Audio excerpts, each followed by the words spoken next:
Merci de tenir compte de ça. Et donc, on va pouvoir commencer à afficher la visio, enfin, à enregistrer la visio à partir de maintenant. Alors, écoutez, donc, qu'est-ce qu'on fait là aujourd'hui? C'est déjà juste vous dire, c'est vraiment une première, une expérimentation de plein de choses. On teste le fait de faire une conférence en ligne. Moi, c'est aussi la première fois que je vais faire des diapos comme ça, que je vais passer. Et en plus, on est sur un sujet, vous allez voir, que j'ai découvert, mais je ne suis pas une grande spécialiste. Donc voilà, merci d'abord de votre bienveillance pour tout ça. Ce qu'on a prévu, c'est que ça dure environ peut-être 1h15. Et ça va se dérouler en 2 parties. Il va y avoir une première partie où je vais essayer de finalement vous retranscrire ce que j'ai pu lire et comprendre sur la piraterie, et en particulier sur l'organisation sociale des pirates, sur les derniers mois, où je me suis passionnée sur ce sujet-là. Et une deuxième partie où, collectivement, on va essayer de faire des parallèles avec les fonctionnements de la gouvernance partagée. Du coup, si ça convient à tout le monde, c'est plutôt dans la deuxième partie que vous aurez de l'espace pour discuter, échanger, poser des questions. Et je vous encourage d'ailleurs à prendre des notes de votre côté tout au long de la présentation que je vais pouvoir vous faire, soit parce que vous avez des questions, soit parce que vous identifiez des points communs avec les systèmes de gouvernance actuels, et notamment la gouvernance partagée, ou alors si vous identifiez des différences au contraire. Voilà. Est-ce que c'est bon pour tout le monde de cette façon-là, qu'on fonctionne de cette façon-là? Super. Alors, je vous préviens que là, j'ai vu vos pouces parce que j'ai poussé un truc, mais en réalité, sur le reste de la présentation, je ne vais pas trop voir vos interactions. Donc, c'est toi, Mathieu, qui va me signaler éventuellement s'il y a un souci en cours. Ouais, et pour info, il y a ton papa qui est arrivé. Hello, papa. Super. Oh là là, le stress, ça y est, la pression monte là. Ok, alors, comment commencer? Tout simplement en vous partageant peut-être avant toutes les lectures et les visionnages et les sites internet que j'ai pu lire. Pour moi, les pirates, c'était quoi? C'était globalement un mélange entre des chercheurs de trésors, également un côté un peu aventurier. J'étais nourrie bien sûr des films, des histoires de piraterie. Il y avait pour moi le côté voyage et il y avait le côté violence, combat, sanguinaire, rattaché à la piraterie. Voilà à peu près ce que je savais. Et j'avais entendu dire vaguement qu'il y avait des modes de prise de décision, je ne saurais même plus vous dire comment, des modes de prise de décision originaux. Et donc, qu'est-ce qui s'est passé? C'est tout simplement que l'an dernier, dans le cadre de l'association dont je fais partie, on avait ouvert un lieu autour de la parentalité et j'avais envie de proposer un atelier sur les pirates. Voilà, vraiment genre chasse au trésor, découverte.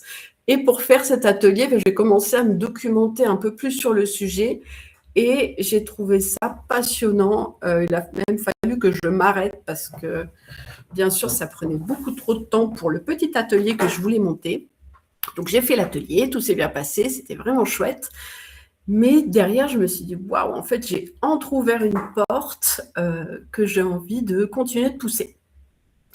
Et après ça, j'ai continué de lire des choses, en particulier le livre qui est au centre, là, qui est, on va dire, la principale référence que j'utilise là pour tout ce que je vais vous présenter. Marcus Rediker, qui est un historien sur la piraterie. Et puis voilà, plein d'autres choses aussi, des épisodes d'une super série qui s'appelle Black Sails, une BD en particulier, donc plusieurs BD, mais dont celle-ci, La République du Crâne, mais aussi des jeux de société, des lectures pour enfants et beaucoup de choses sur Internet. Et en fait, le point commun de tous ces sujets-là, c'est aller au-delà de ce que moi je savais sur la piraterie et de ce qu'on en dit en général, et notamment tous ces éléments-là. Peut-être pas le Kididoc en bas à gauche, mais tous ces éléments-là poussent à explorer le sujet de l'organisation sociale des pirates. Alors, avant de rentrer dans l'organisation sociale des pirates, je me suis dit que ce serait pas mal quand même de parler de la base, c'est quoi la piraterie? On va pas faire un gros paquet là-dessus, mais il y a quand même des éléments importants à comprendre pour que ça éclaire bien sûr leur organisation sociale. Alors un pirate, qu'est-ce que c'est? C'est un aventurier qui court les mers pour piller les navires, principalement les navires de commerce, ou piller les côtes. Alors la piraterie, en fait, il y en a eu depuis aussi longtemps qu'il y a eu des déplacements en mer. Il y a toujours eu des pirates et les plus anciennes attaques pirates qui ont pu être identifiées, ça remonte à 5000 ans avant Jésus-Christ, dans l'océan Indien, donc là où nous sommes quasiment tous là autour de la visio, presque tous, avec les premières navigations hindoues et chinoises notamment. Et le mot pirate, ça vient de quoi? Ça vient du latin pirata, qui est un dérivé du verbe peirao, vous excuserez ma prononciation, et ça signifie essayer. En fait, c'est autour du thème de tenter sa chance, tenter la fortune sur mer. Et peut-être un point très rapide, mais pour dire qu'au tout début, la piraterie, c'était une profession comme une autre. C'était même pas considéré comme immoral. Voilà, c'était, tiens, les gens se lancent et essayent de faire fortune de cette façon-là. Et c'est à la période romaine que ces activités ont commencé à être condamnables, répréhensibles, et que le terme de pirate a commencé à prendre une connotation négative. Et aussi qu'on a encadré les lois, qu'on a encadré la piraterie avec des lois et avec des mesures de lutte. Un élément que je pense important de vous apporter, si vous ne le saviez pas déjà, c'est la différence entre des corsaires et des pirates. Alors moi, je ne le savais pas du tout. J'utilisais le terme corsaire ou pirate vraiment synonyme. Et il faut dire qu'on pourrait penser que c'est la même chose parce qu'en fait, ce sont des professions, des activités qui sont très semblables puisqu'en fait, ça consiste à attaquer des navires, piller, couler, brûler, faire des prisonniers. Mais en fait, on a d'un côté le corsaire qui, lui, en fait, est mandaté par un souverain. Il a une lettre de mission. Et cette lettre de mission, elle l'autorise à attaquer des navires de commerce ennemis. Le principe, c'est qu'il va garder une partie du butin et il va rendre le reste à l'État. Alors, bien sûr, il n'est pas menacé de pendaison et il y en a même qui ont été récompensés et d'autres encore qui ont même été anoblis. Et par ailleurs, il y a les pirates qui font finalement la même chose, mais de leur propre initiative, hors la loi, sans se soucier de la nation attaquée, en gardant le butin attaqué. Et cette activité-là, elle a été réprimée, en particulier, on va le voir, à partir de 1720, avec une vraie chasse aux pirates qui se met en place. Alors, je vous ai dit, je ne vais quand même pas passer tout le temps sur l'organisation des pirates, mais je vous donne quelques éléments de repère, quelques clés notamment de date. Vous dire que bon, les pirates, on a vu, ça a commencé il y a très très longtemps, en même temps que le début de la navigation, et ça continue encore aujourd'hui. Mais la piraterie dont je vais parler, c'est ce dont on parle, c'est l'âge d'or de la piraterie qui dure finalement entre 1500 et 1800, et en particulier entre 1650 et 1730. Et là, il y a quelques éléments intéressants à connaître. La première période de 1650 à 1680, en fait, c'est principalement des marins anglais et français qui sont basés en Jamaïque et vers Haïti et qui attaquent des colonies et des navires espagnols, voilà, dans les Caraïbes. Et ils sont principalement corsaires, ils sont missionnés par les souverains. En fait, il y a eu avant ça des guerres de religion qui se sont arrêtées et qui ont permis à tous les États finalement de reprendre le développement de leurs empires coloniaux. Et du coup, il a commencé à y avoir de plus en plus de commerce maritime avec beaucoup d'argent qui circulait sur les voies maritimes et donc de l'argent à gagner ou à voler. Ensuite, il y a eu une conjonction de plusieurs événements à partir donc de 1680. Il y a eu des changements politiques importants aux Caraïbes et il y a aussi eu un tremblement de terre en 1692 qui a détruit Port-Royal en Jamaïque, qui était un des ports principaux du coup des corsaires et des pirates. Et du coup, cette période-là, entre 1680 et 1700, elle est caractérisée par un déplacement vers l'océan Indien, puisqu'en même temps, il y avait un gros développement économique de l'Inde, avec des produits de grande valeur, tels que la soie, beaucoup voilà, d'épices, etc. Et donc, ça devenait intéressant pour des corsaires et des pirates d'aller dans cette zone-là. Et donc, on est plutôt sur cette période caractérisée par des voyages longue distance pour voler la compagnie anglaise des Indes orientales dans l'océan Indien. Ensuite, à partir du début des années 1700, les nations européennes ont commencé à introduire des lois anti-piraterie. Il faut imaginer qu'en fait, toute cette activité pirate, en particulier, commençait à menacer le commerce maritime. Et donc, il a commencé à avoir une augmentation du nombre de navires de guerre et il y a eu des récompenses offertes à ceux qui osaient dénoncer les pirates. Voilà, donc là, on est autour de 1700 et surtout, la grande date importante, c'est 1713. En fait, il y a un traité, le traité d'Utrecht, qui fait que les nations européennes qui étaient jusque-là rivales, dans le cadre de la guerre de succession d'Espagne, ont fait la paix. Et donc, la France, la Grande-Bretagne et l'Espagne ont fait la paix, ont mis fin à l'activité de guerre qui régnait du coup dans les mers. Et du coup, de très nombreux marins se retrouvent à cette époque-là, à partir de 1713, sans emploi et doivent trouver du travail. Et on va le voir un peu après, on va essayer de comprendre pourquoi, mais il y a un grand nombre qui se convertit à la piraterie. Donc, eux, ils étaient marins sur des navires de guerre et ils deviennent pirates. Ils se lancent à leur compte. J'ai mis la date de 1717. C'est une date assez intéressante parce qu'en fait, c'est une période où l'Angleterre, on va voir qu'il y a beaucoup de marins et de pirates qui sont anglais, elle a offert une amnistie aux capitaines et aux équipages de pirates en disant, ben voilà, si vous vous rendez, il n'y aura pas de problème, on vous donne une amnistie, mais par contre, ceux qui ne se rendent pas, ben, ce sera sans pitié. Et du coup, suite à ça, il y a quand même eu une grosse dégringolade du nombre de pirates. Ça, plus le fait qu'il y avait effectivement une chasse aux pirates à cette époque-là. J'ai mis deux dernières dates. Alors ça, c'est spécial clin d'œil à La Réunion. 1721, c'est le pirate de l'Abuse. Donc c'est Olivier Levasseur qui, accompagné d'un autre pirate, Taylor, qui ont attaqué un bateau à La Réunion, à Saint-Denis, donc en face là, un bateau qui s'appelle la Vierge du Cap. Je vous laisserai lire, on ne va pas faire tout là-dessus, mais je trouvais ça passionnant. Et donc, ils ont emporté, donc après un rude combat, ils ont réussi à se saisir d'un butin énorme qu'ils ont emporté dans le bateau, dans les cales. C'était près de 10 ans de trésors accumulés. A priori, ce serait un des plus gros butins de la piraterie dans son ensemble. Et c'est un trésor qu'on n'a encore pas retrouvé.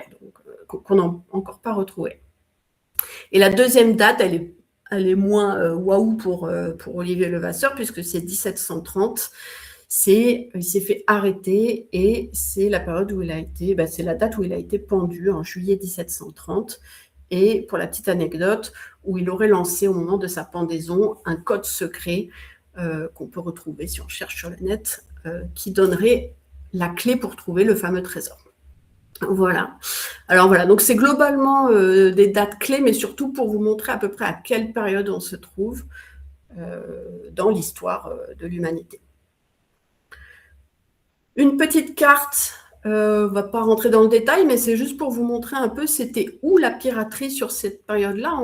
Donc c'était quand même assez globalisé sur le monde, à la fois bien sûr les Caraïbes, un peu de côte ouest africaine, autour de Madrid, la Réunion et l'Inde, et puis la Méditerranée également. On était globalement sur ces zones-là. Allez, entrons un peu dans le vif du sujet pour parler maintenant de la gouvernance sociale de la piraterie.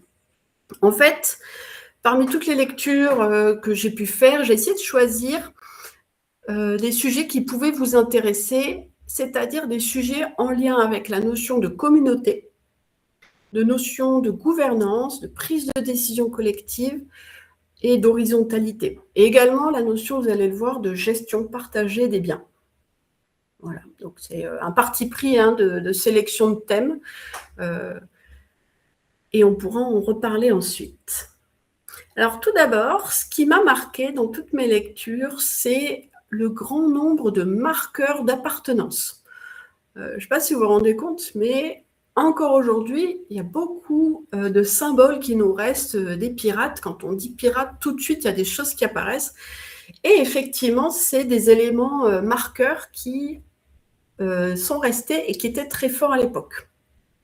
Alors, il y a tout d'abord, bien sûr, le drapeau qu'on appelle le Jolly Roger. Le drapeau.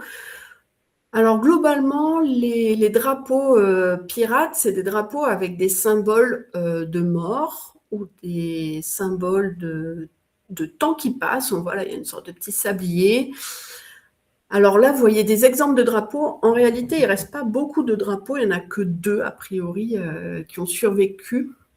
Des vrais drapeaux qu'on trouve dans les musées, c'est les 2 qui sont le plus en haut là, de la vignette.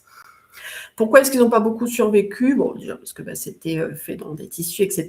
Et puis parce qu'ils étaient souvent soit récupérés, détruits par les bateaux qui attaquaient les bateaux pirates, ou alors au contraire, si les pirates se faisaient prendre, ils avaient tendance à détruire eux-mêmes leur drapeau pour éviter que l'ennemi ne s'en saisisse et ne l'affiche partout pour crier la victoire qu'il avait eue sur tel ou tel bateau. Alors en fait, voilà, j'ai mis que des drapeaux noirs, mais il en existe d'autres couleurs, mais ils se ressemblent quand même tous, il y a quand même des symboles communs. Et ce drapeau-là, il crée un fort sentiment d'appartenance, y compris entre des bateaux pirates différents. En fait, au moment où par exemple, quand un bateau pirate attaque un autre bateau et s'en saisit, du coup, on se retrouve avec 2 bateaux et du coup, l'équipage se sépare en 2. Et finalement, il y a 2 équipages pirates qui émergent et le deuxième bateau, il se fait son propre pavillon qui souvent est issu du premier. Voilà, donc il y a vraiment un sentiment d'appartenance qui va au-delà d'un bateau, qui lie la communauté pirate dans son ensemble au travers de ce drapeau. Le deuxième élément qui m'a semblé intéressant, c'est le nom du bateau. Je ne sais pas si vous savez ça, mais en fait, quand des pirates se saisissaient d'un bateau, très souvent, ils en changeaient le nom. Je vous parlais tout à l'heure du bateau pris par la Buse et Taylor. Donc, à la base, il s'appelait la Vierge du Cap et ils l'ont renommé en le Victorieux. Voilà, donc, très souvent, c'était des noms autour de la revanche, la menace, des noms qui faisaient peur ou qui interpellaient. Et du coup, je trouve, moi, que donner le nom du bateau, c'est aussi une façon de s'approprier et de s'approprier ce bien-là et également de se sentir appartenir le plus dans cette équipe-là. Alors ça, c'est quelque chose que je n'avais pas intégré, donc je voulais vous en parler, c'est la façon dont les navires intégraient leurs nouveaux arrivants. En fait, il faut savoir que les recrutements chez les pirates étaient quasiment exclusivement volontaires. On ne contraignait pas les gens à devenir pirates. On va le revoir par la suite et on va essayer de comprendre pourquoi, mais il y avait un nombre important de personnes qui voulaient devenir pirates et c'est par choix qu'ils le devenaient. Donc bien sûr, ça aide à créer un sentiment d'appartenance quand on a envie d'aller dans la structure dans laquelle on va. Alors, il y avait quand même certains cas de figure rares où on ne laissait pas le choix à la personne. C'était pour certains métiers, des médecins ou des charpentiers. Si le bateau ne disposait pas de ces métiers-là, qui étaient des métiers clés pour la survie sur les bateaux, il pouvait arriver qu'ils contraignent quelqu'un à rejoindre leur navire. Mais c'était quand même relativement rare. Quand les nouveaux arrivants arrivaient, il y avait d'abord une période d'acculturation, d'observation, et du coup, ces nouvelles recrues, elles n'étaient pas tout de suite autorisées à participer à tout, et en particulier, elles ne participaient pas encore aux abordages ou aux prises de décision. On va voir ensuite plus en détail. Donc elle participait pas tout de suite, mais par contre, pour rejoindre le bateau et pour rejoindre l'équipe pirate, il fallait prêter serment.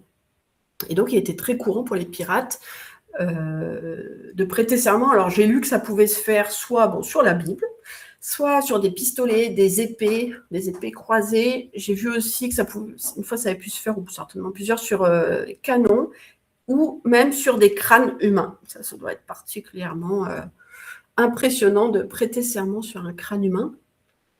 Et il faut imaginer qu'en fait, à ce moment-là, il y avait un sentiment de fierté et de cohésion globale. Et on va revoir ensuite pourquoi, mais vraiment, ce moment-là de prêter serment, apparemment, c'était un moment de fierté de devenir pirate et de déclarer la guerre au monde entier. C'était un peu la formule, une des formules de ce serment: je déclare la guerre au monde entier. On devenait hors la loi quand on devenait pirate, mais finalement on rejoignait aussi un univers, une communauté, une famille, on va le voir, assez soudée.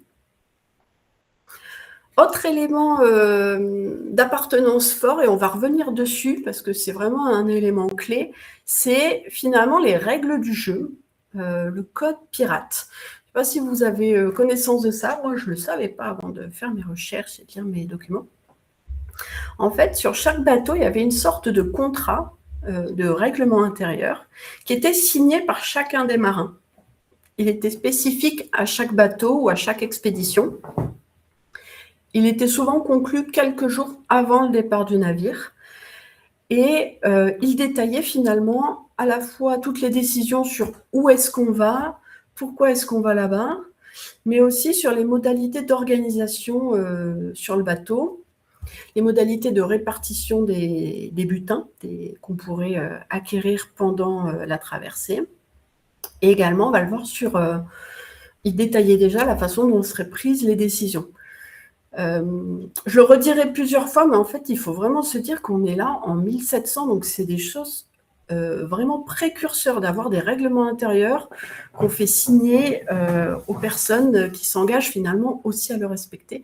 Et le fait de s'engager à respecter ce code, c'est un sentiment d'appartenance fort. C'est-à-dire que les règles du jeu sont connues, elles sont acceptées de tous, et elles sont même co-rédigées en amont. On va voir même réviser ensemble.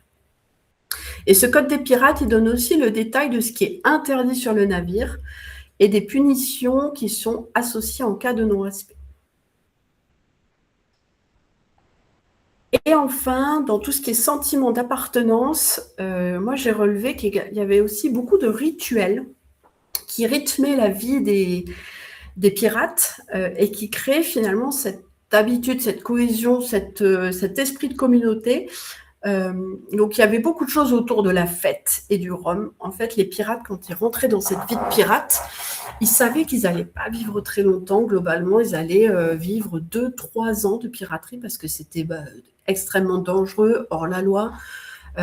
Mais par contre, ils voulaient vivre une vie joyeuse et en particulier, du coup, il y avait beaucoup de fêtes, beaucoup d'alcool, beaucoup de musique aussi.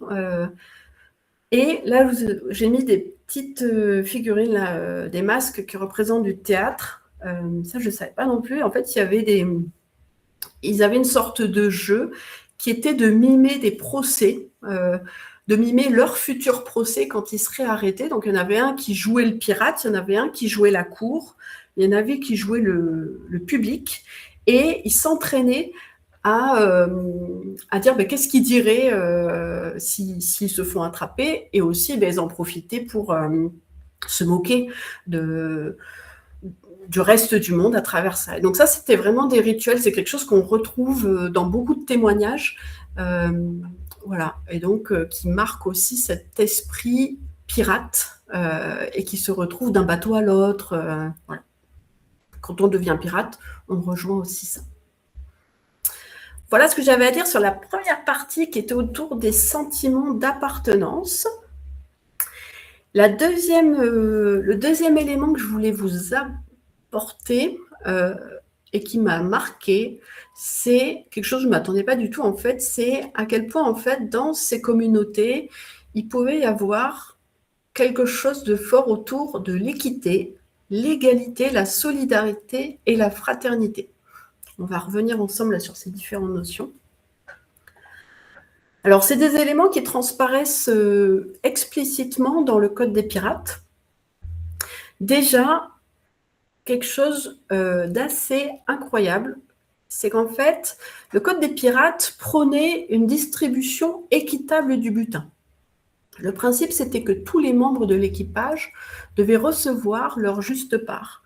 Et il faut vraiment se resituer à l'époque, hein, c'était un concept vraiment révolutionnaire.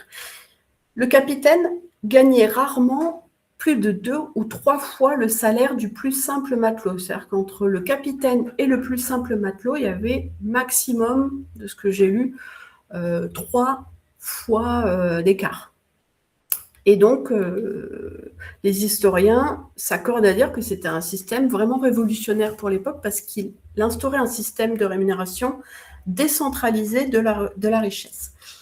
Et c'était à l'opposé des structures salariales en vigueur dans toutes les autres entreprises, et notamment les entreprises sur mer, où en fait le marin, il obtenait normalement un salaire fixe, souvent à la fin du voyage uniquement. Mais ce n'était pas une répartition proportionnée à l'acquisition des richesses. Le deuxième élément, donc on voit là les éléments de l'égalité. Le deuxième élément intéressant, en fait, c'est la notion de partage de propriété. Le bateau pirate, en fait, c'est l'outil de travail des marins et des pirates en général. Et la particularité du bateau pirate, c'est qu'il leur appartient. En fait, dans le système classique des armateurs, le bateau, il appartient à un ou plusieurs armateurs qui en général restent à terre. C'est eux les propriétaires du bateau. Et ils ont des salariés, dont le capitaine, qui finalement gère l'expédition, etc. Mais le bateau leur appartient à eux. Et en fait, pour les pirates, ce sont les pirates eux-mêmes qui détiennent le navire. C'est leur propriété. Et donc, ils partagent aussi le risque de l'aventure. Voilà, donc on ne va pas plus creuser ça là, mais il y avait une notion de partage de propriété qui n'existait pas dans la marine classique. Autre élément sur équité, égalité, fraternité, et là pour le coup solidarité, c'est la notion d'indemnisation des blessés. Alors là, je vais citer un code pirate, celui de Bartholomew Roberts, qui est un des codes pirates les plus connus parce qu'on l'a retrouvé, traduit. Celui qui devient infirme ou perd un membre en service recevra 800 pièces de 8 sur la caisse commune et en cas de blessure moins grave, il touchera une somme proportionnelle. Donc en fait, les pirates, s'ils étaient blessés pendant un combat ou sur le bateau, ils étaient indemnisés. On considérait que finalement, c'était leur métier qui avait causé cette blessure et donc ils étaient indemnisés avec quelque chose de proportionnel. Alors, je vous donne un autre code qui parle de ça aussi.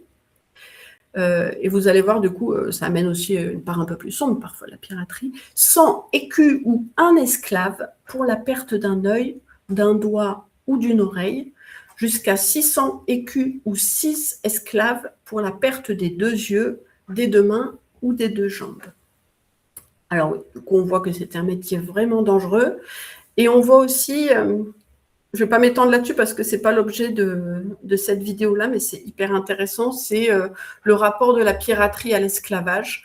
Voilà, ça pourrait faire l'objet d'une vidéo à part entière parce qu'on est sur des personnes qui sont sur un esprit fort de liberté. Il y en a qui ont beaucoup soutenu, qui ont libéré des esclaves, mais il y en a aussi qui ont vécu du commerce des esclaves. Donc voilà, c'est un sujet qui est intéressant à creuser, mais ce n'est pas celui du jour. Encore un élément qui vient en appui du fait qu'il y a beaucoup d'équité, de solidarité et d'entraide. Le Code des pirates lui-même interdisait explicitement de maltraiter un camarade et également il était obligé de porter secours à un autre pirate si on le voyait blessé. Donc il y avait vraiment une volonté, au travers du Code des pirates, de pousser au soutien et à l'entraide au sein des équipes. Et enfin, le non-respect des règles collectives était sévèrement puni. Je vous ai trouvé un extrait significatif. Si un homme en vole un autre, on lui coupera le nez et les oreilles et on le déposera à terre en quelque endroit inhabité et désert. Alors voilà, c'était pour signaler ça. Et en fait, ça fait écho à des choses que j'ai pu lire sur l'intelligence collective qui indique en fait quand on a des règles du jeu, si on veut que les personnes les respectent et surtout qu'il puisse émerger un sentiment d'entraide et de solidarité, il est important de faire respecter ces règles du jeu. C'est-à-dire que, on ne va pas rentrer dans le détail, mais s'il y a des règles du jeu et que quand des personnes ne les respectent pas, elles n'en subissent pas de conséquences, finalement, ça détériore globalement l'esprit d'entraide collectif. Donc, je ne sais pas si c'était voulu, mais en tout cas, le fait de punir sévèrement les personnes qui enfreignent ça allait dans le bon sens pour la collaboration sur le bateau. Et enfin, dernier élément là-dessus, on est sur la fraternité entre pirates. Je vous ai dit, en fait, il y a eu une période, notamment à partir de 1713, 1720, où il y a eu une forte répression de la piraterie. À cette époque, il n'était pas rare de voir des corps de pirates pendus le long des côtes. Tout simplement, c'était à la fois pour freiner les envies des gens qui pouvaient avoir envie de rejoindre la piraterie, et aussi pour un signal fort aux pirates, disant on vous voit, on ne vous laisse pas faire, voilà, ne venez pas ici attaquer nos navires ou nos villes. Et en fait, on raconte que des pirates ont pu saccager des villes où il y avait eu des pendaisons, et également qui réservaient des traitements particulièrement sordides aux capitaines qui avaient mis à mort ou arrêté des pirates. Donc finalement, moi je vois là une forme de fraternité entre pirates, y compris des pirates qui ne se connaissaient pas, même des pirates qui n'avaient pas forcément été sur les mêmes navires. Voilà, juste la notion de pirate, une sorte de communauté qui dépasse l'échelle d'un simple navire. Voilà ce que je voulais vous dire sur la deuxième partie qui était autour donc de la fraternité, égalité, solidarité. Je vous rappelle que vous pourrez poser des questions dans la deuxième partie une fois que j'aurai fini ma présentation. Donc n'hésitez pas si vous en avez à vous les noter. Et là, on va rentrer dans la troisième partie qui est finalement sur les modes d'organisation participatif. Mais tout ce que j'ai dit avant, vous allez voir, ça va venir éclairer et nourrir ça. Alors d'abord, pour mesurer le caractère inédit et précurseur des modes d'organisation que je vais vous décrire, il faut se rappeler que nous sommes autour de 1700 ou même avant, c'est-à-dire une période où on est avec des rois souverains globalement dans les États européens, là, qui sont ceux d'où viennent les pirates. Et on est également dans des structures de sociétés marines très hiérarchisées. Là, je vous ai mis à quoi ressemblaient les marins d'État de l'époque, leurs costumes, pour vous visualiser un petit peu. Et je vous rappelle, avec la Révolution française, elle n'arrivera que dans 90 ans. Et pourtant, on est sur les bateaux pirates, sur une organisation qui repose sur la prise de décision collective. Alors, c'est un principe qui était décrit dans les codes pirates, dont je vous ai déjà parlé. Je vais vous donner donc un exemple, celui du code pirate de Bartholomew Roberts, c'est un des pirates connus. En 1720, la phrase, elle est toute simple, mais en fait, elle est énorme, c'est « Chaque pirate pourra donner sa voix dans les affaires d'importance ». Alors, les affaires d'importance, c'est quoi? C'est choisir où est-ce qu'on va, qu'est-ce qu'on va faire, changer le règlement, c'est-à-dire faire évoluer le code pirate lui-même. Donc tout ça, en fait, ça se faisait avec les pirates eux-mêmes qui votaient à la majorité lors d'assemblées générales. Donc en fait, il faut imaginer qu'ils se réunissaient lors d'assemblées générales pour discuter des éléments importants de stratégie du navire et également, vous allez le voir, pour élire les officiers. Il n'y avait que quelques exceptions, je vous l'ai dit tout à l'heure, il y avait les nouveaux venus qui n'avaient pas encore droit de voter tant qu'ils n'avaient pas pleinement fait leurs preuves. Et puis, j'avais également lu qu'il y avait certains, justement, par exemple, les médecins qui étaient pris de force, ils n'avaient pas non plus le droit de voter. Donc, on est sur des assemblées générales avec des votes de chacun. Et chaque personne a le même poids. Alors, je vous ai dit, donc, ils prennent des décisions et ils élisent des rôles. Ils élisent des officiers. Et il y a notamment 2 rôles clés qui sont élus. On va les détailler après, c'est le capitaine et le quartier-maître.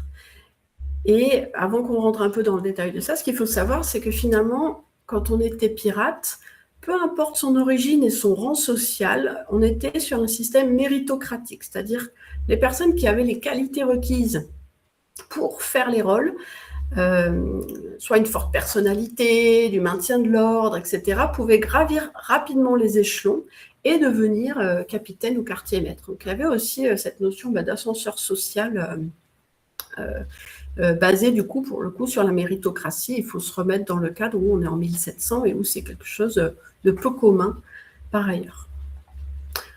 Le capitaine. Alors le capitaine, c'est là où je crois j'étais le plus surprise de ce que je lisais, surtout je trouve que les films, les lectures qu'on a donnent pas du tout cette représentation-là. Alors le capitaine, je vous l'ai dit, il est élu par son équipage. Ça, c'est déjà énorme. Et en plus, son pouvoir n'est pas absolu.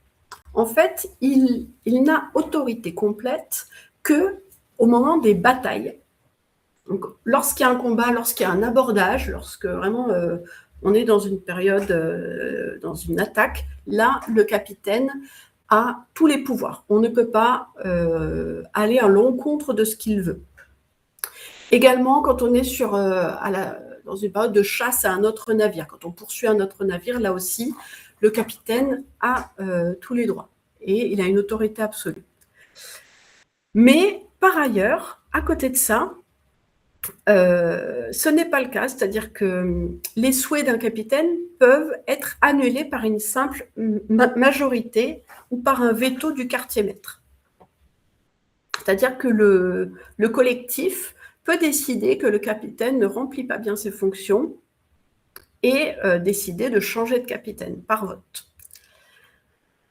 Le capitaine, qu'est-ce qu'on attend de lui? On attend qu'il soit compétent, fiable, qu'il sache mener les hommes, qu'il soit audacieux, charismatique et surtout que les quêtes sous son autorité soient victorieuses.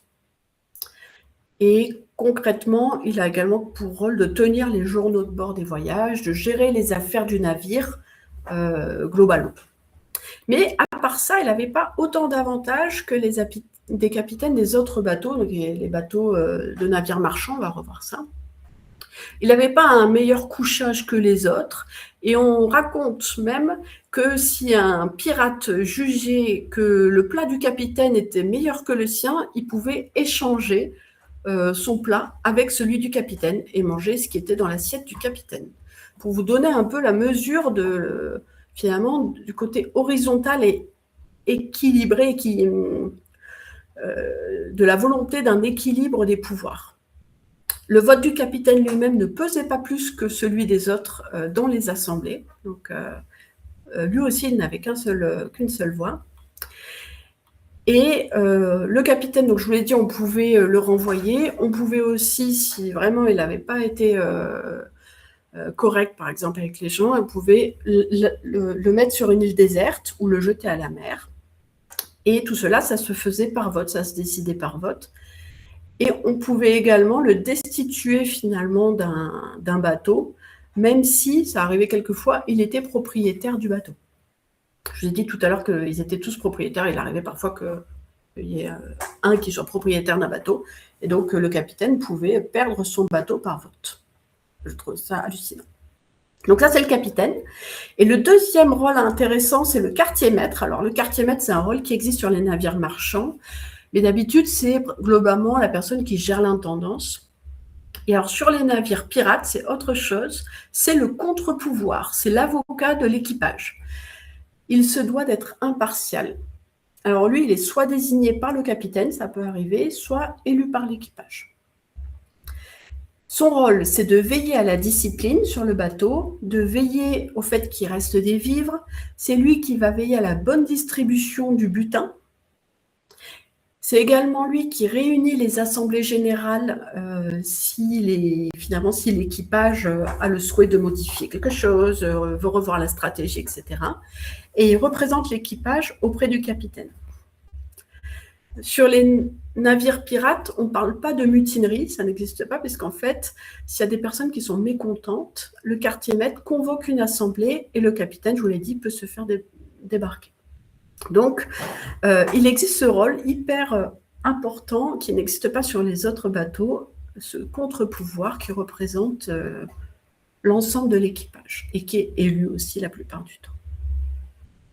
Alors, je ne sais pas vous, je me suis dit, mais c'est incroyable.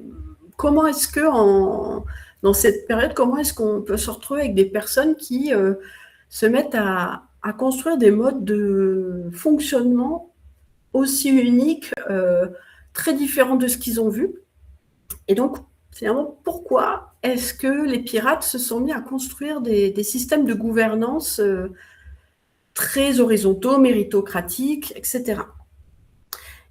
Eh bien, en fait, mes différentes lectures m'ont conduit à comprendre, et c'est d'ailleurs une thèse vraiment développée par Marcus Rediker là, dans son livre que je ne cesserai de vous recommander. En fait, c'est une construction en opposition à ce qu'ils ont vécu avant. En fait, pour comprendre ce qui a pu pousser des hommes, et quelques femmes aussi, je ne le dis pas, mais c'est tout un autre sujet hyper intéressant, à se lancer dans la piraterie, et surtout pour comprendre comment ils ont pu imaginer des modèles d'organisation horizontaux. Pourquoi surtout ? Il faut comprendre les modalités d'organisation et de gestion de la marine marchande à l'époque. Donc, j'avais commencé à vous en toucher un mot. Chaque navire appartenait à un groupe d'armateurs.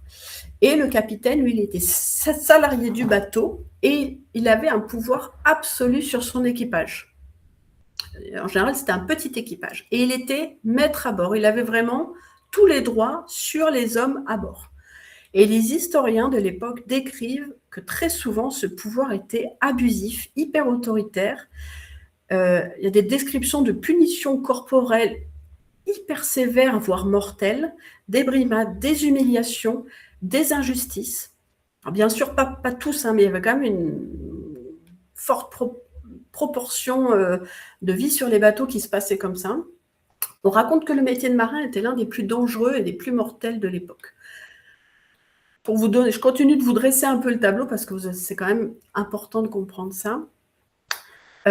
Souvent, les marins donc, de marine marchande de guerre étaient embarqués pour une route qui était différente de celle qui leur avait été annoncée en montant à bord. La majorité de leur salaire était versée à la fin du voyage, voire pas versée, et la justice royale soutenait très peu les marins en cas de conflit avec le capitaine. Il y avait également quelque chose qui s'appelait la presse dans les ports, c'est-à-dire des rafles de force de marins ou de pêcheurs pour aller sur les navires marchands. Donc, il arrive, et c'est notamment en Angleterre, et du coup, il y avait vraiment des gens qui se retrouvaient à bord d'un navire alors qu'ils ne l'avaient pas voulu. Et on raconte également qu'il y avait une très grande disparité de traitement des hommes sur les navires selon leur rang. Alors, ça concernait la qualité de vie, la qualité du couchage, la qualité, la quantité de la nourriture, la boisson, mais également l'hygiène, les soins.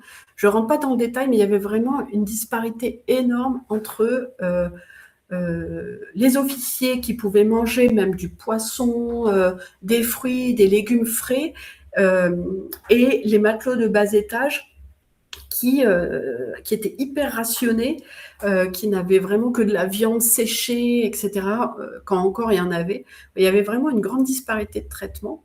Et en plus, se révolter était interdit, puisque la mutinerie était interdite, et en plus difficile à organiser, puisque vous avez vu, il n'y avait pas de contre-pouvoir organisé sur les bateaux. Et donc, tout ceci, c'est ce qui contribue à expliquer la facilité pour les pirates de recruter parmi les marins, malgré la menace de mort en cas de capture. Très souvent, quand les pirates arrivaient sur les bateaux, en fait, ils demandaient s'il y avait des marins qui voulaient les rejoindre, et il y en avait, pas tous, bien sûr, mais il y en avait un certain nombre qui acceptaient de rejoindre les rangs des pirates par rapport à tout ce que je vous ai décrit auparavant. Et donc, ces mauvais traitements conduisent finalement les pirates à vivre avec un énorme sentiment d'injustice et une volonté de vengeance. Et c'est quelque chose qui anime beaucoup les pirates. Nombreux sont les pirates qui, en fait, quand ils font un abordage de navire, il y avait quelque chose qui s'appelait la coutume. Avant de piller, etc., on demandait aux marins de ce nouveau navire leur avis sur leur capitaine. Est-ce qu'il était bon avec vous? Est-ce qu'il vous a bien traité? Est-ce que vous aviez à manger et à boire suffisamment? Et en fonction des réponses données par les marins, le sort du capitaine n'était pas le même. On pouvait libérer un capitaine qui avait été jugé bon par son équipage, même lui donner un bateau. Il arrivait qu'on lui donne à lui, on dit, bon, ben, ok, on te donne la vie sauve et tu peux partir avec une chaloupe, un bateau. Ou alors, à l'inverse, on pouvait mettre à mort un capitaine qui avait été odieux et violent avec son équipage et brûler son bateau. Et en fait, il y a beaucoup de témoignages de capitaines qui ont survécu justement à des abordages de navires pirates et qui ont confirmé qu'ils en avaient réchappé grâce à la sympathie qu'avait leur équipage pour eux. Et donc, finalement, ce que j'ai découvert au travers de mes lectures, c'est que les pirates se voyaient, pour beaucoup, comme des sortes de justiciers des mers qui volaient les riches et les gens de pouvoir et qui vengeaient les matelots qui avaient été humiliés et maltraités. Et du coup, personnellement, je trouve que tout ça, donc à la fois le fait d'avoir vécu des grosses disparités de traitement, de ne pas avoir eu l'occasion de choisir où on va, etc., et ce sentiment de vengeance, d'injustice, je comprends pourquoi les notions d'équité, d'égalité, le fait que chacun puisse avoir voix au chapitre, choisir, était vraiment central dans les modes de gouvernance et dans le code pirate qu'on retrouve. Même si, attention, je ne le développe pas trop là, mais il ne faut pas non plus transformer les pirates en saints. On est sur des pillages, des destructions. Parfois, je vous l'ai dit, de l'esclavagisme, en tout cas de la contribution à la traite négrière.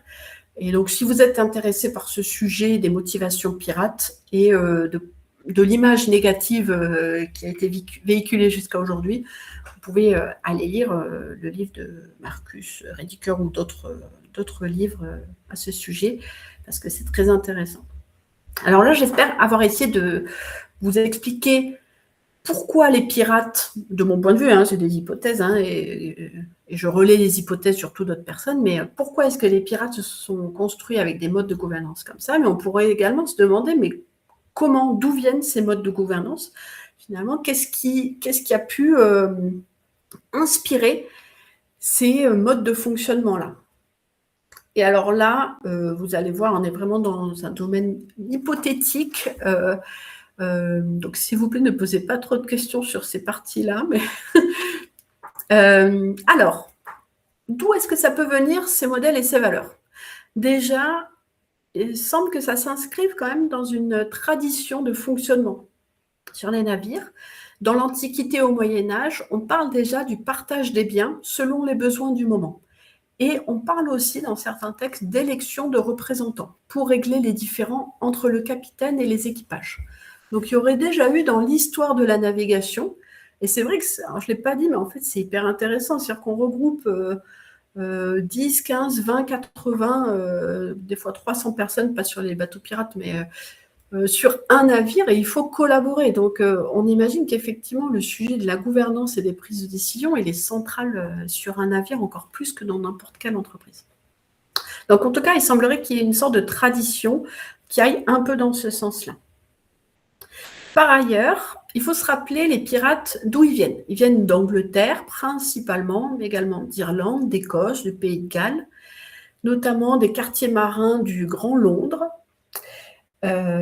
D'autres sont aussi américains, des Antilles, Amérique du Nord. Puis il y a des origines multiples, un peu secondaires, la France, le Portugal, l'Afrique. C'est une population très hétéroclite qui est faite de vagabonds, d'esclaves, d'engagés, de marins, et également, alors ça c'est ce que j'ai découvert avec les lectures, un certain nombre de personnes qui venaient d'Angleterre, qui étaient membres de sociétés, soit des sectes, soit des radicaux, qui apportaient avec eux des idées révolutionnaires du contexte de la guerre civile anglaise, notamment des choses autour de l'abolition de la propriété, du rejet du puritanisme, du rejet de toute forme de hiérarchie. Il y avait tout un tas de personnes qui finalement étaient rejetées de leur société et qui se retrouvaient à choisir ce mode de vie et qui venaient avec des idées parfois révolutionnaires pour l'époque. Donc il y a ça qui peut expliquer également l'origine de ce mode de fonctionnement. Il y a également un autre élément de contexte qui vient d'Angleterre. Je ne sais pas si vous connaissiez le phénomène des enclosures au Royaume-Uni. Je vous rappelle qu'il y a de nombreux pirates qui viennent du Royaume-Uni. On ne va pas rentrer dans tout le phénomène, c'est un cours à part entière ou une vidéo à part entière, mais quand même c'est intéressant. En fait, c'est le système agraire anglais qui s'est développé et surtout qui a muté énormément entre le XVIe, le XVIIe et le XVIIIe siècle. En fait, au cours de ce processus, on passe d'un système agraire qui était principalement basé sur des communs, c'est-à-dire des landes et des pâtures qui étaient utilisées collectivement par les paysans et qui ont été progressivement clôturés, divisés et gérés par des grands propriétaires. Et donc, à chaque fois qu'il y avait des enclos, il y avait un recul des droits d'usage et une augmentation des droits de propriété.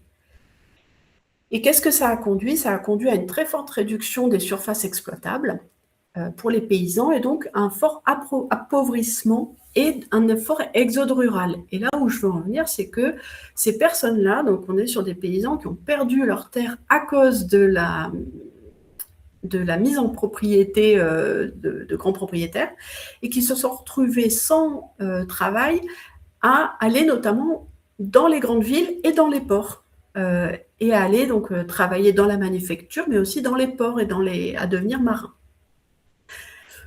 C'est quelque chose qui a pris, donc ce mouvement des enclosures, ça a duré vraiment pendant des dizaines et des dizaines d'années, jusqu'en 1770. Donc on voit qu'on est vraiment sur la période de la piraterie où on a carrément eu un acte qui a mis fin aux droits d'usage et ça a complètement démantelé le système des communaux. Donc on se rend compte que ces éléments-là, ça a quand même pu venir nourrir l'esprit collectif humain, et en particulier des marins anglais, qui avaient encore dans leur héritage direct, voire dans leur histoire personnelle, ces exemples de modèles qui étaient basés sur du partage de propriété, sur un usage de biens communs, et qui ont peut-être mal vécu en plus le fait que des personnes s'approprient tout ça. Et enfin, une autre source d'inspiration possible, pour ces modes de gouvernance, ça peut être les sociétés amérindiennes. Alors, on est sur les pirates des côtes de Caraïbes ou côtes américaines qui auraient été en contact avec des populations locales à l'époque. Il y a même eu d'ailleurs quelques Amérindiens qui sont devenus pirates eux-mêmes. Et on sait aujourd'hui que ces communautés, pour la plupart, avaient des processus de décision dans lesquels tous les individus avaient une voix, avec des systèmes autour de conseils des anciens, où les membres les plus âgés se rassemblaient pour prendre des décisions importantes, où ils élisaient le chef de la communauté, mais qui était surtout un chef de guerre. Et donc, au travers de ça, en fait, on se rend compte que le système mis en place par les pirates, il est possible qu'il ait pu s'inspirer aussi, même si c'est difficile de savoir à quel point les pirates ont été influencés ou non par ces populations. On est quand même dans des sociétés qui évoluent dans le même espace-temps et qui sont potentiellement toutes les deux rejetées par les gouvernements, les souverains, etc. Alors, je laisse creuser cette piste pour ceux que ça intéresse. Et je pense qu'il y aura même une vidéo hyper intéressante à faire à part entière sur les modes de décision des communautés amérindiennes. Donc j'en ai fini là sur le comment, finalement, les sources d'inspiration. Et ça m'amène même à ma conclusion sur tout ce que j'ai pu découvrir et lire sur la piraterie. Ce que je retiens, en lien avec le thème bien sûr, c'est que les pirates ont adopté des systèmes de gouvernance à bord des navires qui était une approche très originale de la vie communautaire, très originale pour l'époque. Et que c'est une approche qui me semble avoir été nourrie de leur propre mal-être vécu dans un système autoritaire et descendant.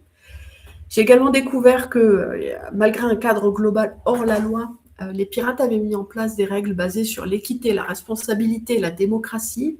Donc, il y avait une notion de valeur que j'avais du mal, à moi, rattacher à la piraterie avant mes recherches. Et on est sur une époque où c'était quasiment pas mis en œuvre par ailleurs. Au final, personnellement, je trouve que tout ça, ça montre une facette assez inattendue des pirates, plus complexe et plus organisée qu'on pourrait le penser. Et j'y ai vu, mais ça va être l'objet de la discussion qui va suivre, de nombreux parallèles avec les modes de fonctionnement de nos structures, et en particulier des structures en gouvernance partagée. Et donc, c'est ce dont je vous propose que nous discutions dans cette deuxième partie, qui finalement va devenir interactive, avec à la fois la possibilité pour moi de répondre à des questions. Vous avez compris, je ne suis pas une grande spécialiste de la piraterie, donc on va essayer de faire au mieux. Et puis surtout, je suis intéressée de savoir si vous avez vu des points communs ou à l'inverse des différences avec des modes de gouvernance, notamment partagés ou horizontaux.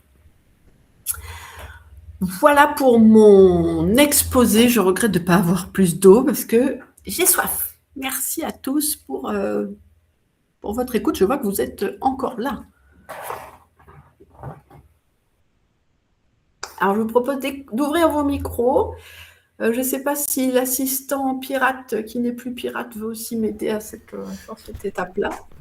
Oui, je ne sais pas ce que je peux faire, mais on peut peut-être demander aux gens d'activer leur caméra et micro. Pour ceux qui veulent. C'est plus facile. Oui, effectivement, pour ceux qui veulent. Hop. Et peut-être qu'il y a quelqu'un qui veut prendre la parole. Merci beaucoup pour cette présentation, c'était super riche. De mon côté, je me demandais, est-ce que tu as des infos sur... là, dans ce que tu présentais, j'ai l'impression que c'était beaucoup centré sur la piraterie occidentale. Est-ce que tu as des infos sur la piraterie asiatique ou africaine? Non. Effectivement, comme je le disais, moi, je me suis beaucoup basée sur certaines lectures, certaines vidéos, et elles étaient vraiment autour de la piraterie occidentale, en particulier en fonction de l'historien. Mais c'est vrai que ça pourrait être intéressant, surtout quand on voit que historiquement, il y a déjà des éléments en lien avec du partage de responsabilités. Ça peut être intéressant à creuser, ouais.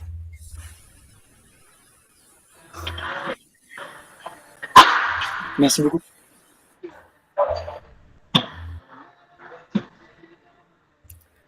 crois qu'il y a Anthony, tu veux nous parler? Oui, éventuellement. Merci déjà pour cette synthèse, c'était bien, il y a de tout. C'était très intéressant. Vous m'entendez bien? Très bien. Ok, super. Je suis sur l'écouteur, c'est pour ça. Non, c'était très intéressant. Effectivement, on voit beaucoup de liens, même si ce n'était pas forcément la même chose. Disons que la notion d'équité, presque équité en fait, ou même équité complètement, parce que quand on y réfléchit, s'ils gagnent un petit peu plus, c'est normal. Mais non, franchement, je trouvais ça assez intéressant, je ne savais pas forcément. Il y a certaines choses, j'en avais déjà entendu un petit peu parler, mais pas forcément de tout. Et non, c'est intéressant.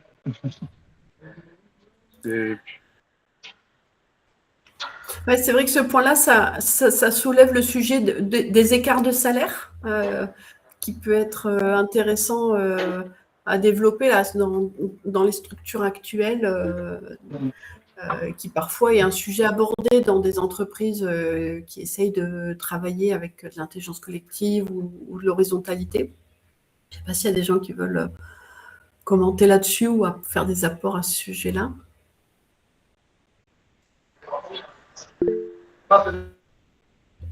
Ouais. Noémie, je ne sais pas si c'est Noémie. Mais... on est deux. On est deux derrière l'écran, ouais. Ça me fait penser à quelque chose, en fait, ce que tu racontais sur les pirates. Ça me fait beaucoup penser au fonctionnement de l'armée républicaine espagnole, enfin de l'armée anarchiste espagnole pendant la guerre contre Franco, dans les années 30. de ce que j'ai compris, l'armée anarchiste élisait leur propre officier, ce qui est assez dingo quand on connaît, avec l'image de l'armée qu'on a nous aujourd'hui, où ils élisaient leur propre officier pour aller à la bataille. Et ça me fait beaucoup penser à ça quand tu parlais de l'élection des capitaines. Et je pense par rapport à des entreprises, là où il y aura une grosse différence, c'est que sur un bateau pirate où le bateau appartenait à tout le monde, ou dans une armée où la terre appartenait à tout le monde, la terre qui voulait défendre appartenait à tout le monde, la différence, c'est qu'une entreprise, elle appartient pas à tout le monde. Et du coup, l'intelligence collective, je sais pas si on peut la mettre en place proprement si la propriété n'est pas collective. Et c'est une question que j'ouvre, que je pose. Ouais, moi, je veux bien interagir à ce moment-là, intervenir. Moi, ça me fait penser, je rebondis sur ce que la personne disait juste avant, et moi, ça me faisait beaucoup penser au monde de l'économie sociale et solidaire, en fait, tout ce qui a été évoqué. Euh, En fait, l'économie sociale et solidaire met en avant tous ces principes-là, en fait. C'est-à-dire que le fait que la propriété, les usines ou euh, toutes les machines de production, etc., appartiennent en fait aux salariés. Voilà, le côté partage de propriété, ça c'est des choses qu'on peut retrouver dans des coopératives aujourd'hui, dans notre monde actuel. euh, ou dans les associations, etc. Ouais, moi ça m'a fait beaucoup penser à ça, et c'est intéressant de voir que ils étaient déjà dans comment dire, qu'ils avaient expérimenté cette approche-là. Euh, et après le fait que pour moi les deux rôles, pirate et contremaître, ça m'a fait beaucoup penser à la sociocratie. En fait, dans la sociocratie, qui est un mode de gouvernance très horizontal qui a émergé dans les années 60-70, mais qui de plus en plus se développe. Et nous, au clan, on s'est inspiré de la sociocratie pour mettre en place notre gouvernance partagée. Mais la sociocratie s'appuie sur deux rôles, et justement, c'est le rôle de premier lien et de second lien. Et ça me fait beaucoup penser à ce rôle de capitaine et capitaine et quartier-maître. Le quartier-maître. Ouais, c'est ça. C'est que le capitaine, en tant que premier lien, est là pour faire avancer les choses, pour s'assurer que tout fonctionne, que les ressources sont bien allouées au bon moment, etc. Et le quartier-maître va faire contre-pouvoir et va être en capacité de parler au nom de l'équipe auprès des instances plus larges, en fait. Donc je rentre pas plus dans le détail, mais voilà, ça me fait beaucoup penser à ça dans la sociocratie. Effectivement, sur des systèmes où on prend la peine de créer des contre-pouvoirs, peut-être aussi, ça fait aussi penser peut-être aux représentants syndicaux dans des structures même plus classiques, dans une certaine mesure. Oui, Anthony, ouais. Désolé. C'est bon. Oui, en fait, il y a un petit truc aussi que j'ai pensé tout à l'heure par rapport à la répartition des rôles. Si tu veux, j'ai l'impression que c'est un peu le côté où personne, tant que tout le monde fait à peu près ce qu'il a choisi plus ou moins de faire, parce qu'on dirait qu'il y a un petit peu un côté choix, même si c'est pas toujours le cas, comme tu disais, personne n'a vraiment intérêt à vouloir la place de quelqu'un d'autre ou autre, en fait. C'est ce que on dirait que ça se répartit de manière assez équilibrée, naturellement. Sur le bateau, tu veux dire? Sur le bateau. Vraiment, à ce niveau-là, oui. Et du coup, si tout le monde a un truc qui lui convient, en fait, quelque part, qui est rémunéré en fonction de ce qu'il a à faire, voilà, il ne va pas forcément chercher à faire beaucoup plus pour gagner un peu plus ou quoi. Et ça me fait penser un peu au débat que tu fais sur les rémunérations en politique, etc., les députés, tout ça. Et tu te dis, si tu payes tous les gens, soi-disant, si on paye moins les gens, ils risquent d'avoir tendance à vouloir frauder, machin, on cherche toujours un équilibre, une rémunération à peu près saine où tu vas pas avoir des gens qui débordent trop d'un côté ou de l'autre. Là, j'ai un peu cette impression-là, tu vois, si tu prends la tête du chef, qui va le remplacer, qui a vraiment envie de le faire en général, c'est celui qui va naturellement le le mieux pour ça qui va s'y retrouver en fait. Ouais, en fait, c'est vrai qu'il y a on peut avoir cette image un peu simple et policée que j'ai eue d'ailleurs en lisant certains livres. Et par contre, là où c'est hyper intéressant, c'est quand j'ai commencé à regarder la série Black Sail, qui traite beaucoup de ces sujets de vote et qui finalement met en image ça, et où je me suis rendu compte que il pouvait y avoir de la filouterie, on pouvait tuer quelqu'un qui allait pas voter contre comme soi. Enfin voilà, disons que ça m'a amené une autre dimension où je me rendais compte que au-delà du système qui sur le papier, peut-être dans le code, semblait un peu simple et beau, bah, il pouvait y avoir des jeux de pouvoir. Des égos, des histoires personnelles qui viennent aussi mettre plus de réalité. Donc c'était intéressant. Voilà, c'est vrai qu'en regardant la série, je me suis dit, ah oui, en fait, c'est peut-être plus complexe que ce que je m'étais figuré en lisant, et puis c'est sans doute plus complexe que ce que je retranscris là d'ailleurs. Mais oui, je pense que c'est intéressant d'intégrer. C'est vrai qu'au clan, on le vit quand on fait des élections sans candidat. C'est hyper intéressant finalement quand je pense pas que c'était. Alors, c'était pas des élections sans candidat, hein, a priori, sur les navires bateaux, hein, sur les navires pirates. Mais je trouve ça intéressant quand on sort finalement du schéma de qu'est-ce que j'ai envie de faire, mais plutôt qu'on a la confiance du groupe pour faire quelque chose. Et c'est une autre énergie avec laquelle on avance.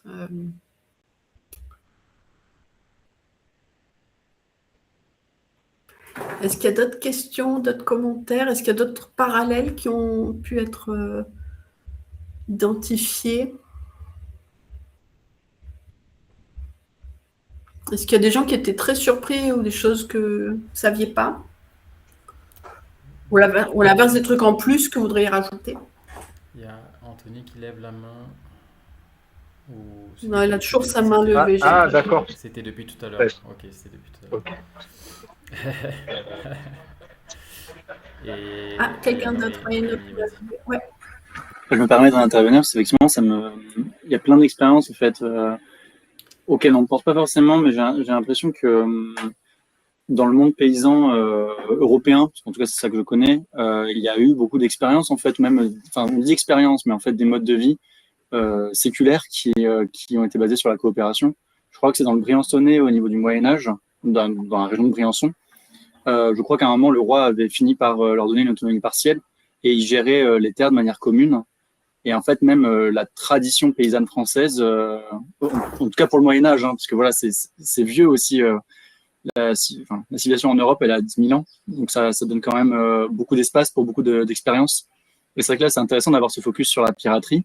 Et je pense que des focus comme ça, on pourrait en avoir des dizaines et des centaines, en fait. Comme tu disais aussi sur les natifs des Caraïbes ou quoi, qui avaient des méthodes d'organisation complètement différentes des nôtres, enfin de notre tradition à nous. Et ça vaut le coup d'avoir ce genre de focus pour se donner de l'imagination, quoi. Effectivement.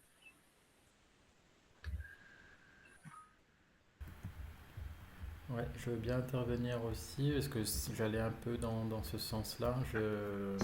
J'ai lu récemment un bouquin de David Graeber, qui est un anthropologue là, et qui avait fait un bouquin sur Au commencement était, une nouvelle histoire de l'humanité, un truc comme ça, mais en tout cas, il retrace effectivement l'histoire de l'humanité depuis ses débuts, et on voit que la société, les sociétés humaines ont souvent été dans des systèmes très horizontaux en fait et très égalitaires, avec beaucoup de communs. Et c'est relativement récent finalement dans l'histoire de l'humanité qu'on est parti sur des systèmes d'oppression, de pouvoir, etc. Mais voilà, donc effectivement le côté pirate, c'est un angle, et dans le livre il parle beaucoup aussi des sociétés amérindiennes, donc ça peut être aussi d'autres sources d'inspiration intéressantes. Et j'ai bien aimé ce que tu disais sur le fait d'aller chercher à comprendre comment les pirates ont cherché à se construire en opposition à la marine marchande. Ça, c'est un concept qui reprend beaucoup David Graeber dans son livre. je me rappelle plus comment ça s'appelle exactement, je crois que c'est la schismogénèse, je me rappelle plus, je sais pas comment on prononce, mais en tout cas c'est un principe qui veut que les peuples se construisent en opposition aux peuples voisins. Et c'est quelque chose qu'on retrouve en fait en Amérique, en Amérique du Sud, etc., dans les peuples amérindiens et compagnie, ou même aux États-Unis aussi, Canada, enfin tous les peuples qui étaient qui ont été conquis par les Espagnols et compagnie, par les Européens. Il y a eu plein d'études anthropologiques sur ces peuples-là. Et ça démontre en fait qu'il y a beaucoup de peuples qui se sont construits par opposition aux autres.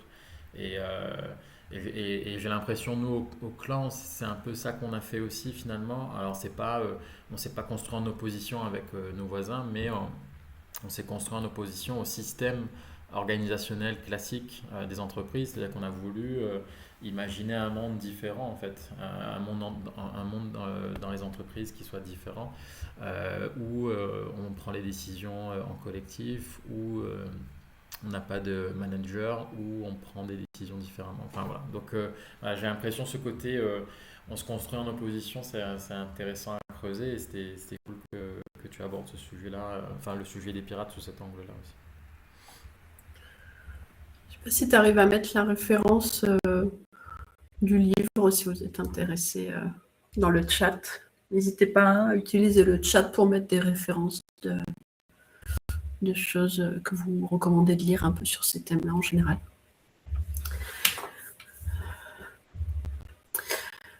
Donc super, bah ouais, effectivement, c'est des sujets à explorer, comme tu le dis, j'ai envie de t'appeler Noémie, même si je me doute bien que tu t'appelles pas Noémie, mais comme tu le dis Noémie, en fait ça donne envie de creuser d'autres thèmes. Ça a été difficile pour moi des fois de pas perdre le fil de mes recherches parce que j'étais amenée sur des pistes, même sur ce mouvement des enclosures là, que je vous encourage à regarder parce qu'on évoque que ce serait peut-être le début du capitalisme tel qu'on le connaît aujourd'hui, en tout cas de la mise en œuvre de systèmes de propriété, etc., sur cette zone-là du monde en tout cas. Donc oui, je pense que ça pourrait même donner lieu, s'il y a des gens qui étaient intéressés, à peut-être d'autres vidéos ou d'autres recherches sur différents thèmes. On arrive au bout du temps qu'on s'était donné pour cette vidéo. Donc il me reste à vous remercier d'être venu en ce dimanche après-midi. Et puis, j'espère que ça vous a plu et vous dire que moi, c'était aussi hyper utile parce que très souvent, je lis des choses, je me passionne. Pour ceux qui me connaissent, je me passionne à fond sur des choses et après, ça me passe. Et là, j'avais envie que ça ne me passe pas sans que j'en partage le fruit, quoi. Voilà, je pense que j'avais envie de capitaliser un peu sur tout ce que j'avais lu, vu. Et donc, merci beaucoup parce que c'est cette vidéo-là qui me permet de le faire. Merci beaucoup. Oui, merci à toi. C'était hyper intéressant. Merci. Super. Merci. Allez, bonne fin de journée. Bonne soirée tout le monde. Au revoir. Yo.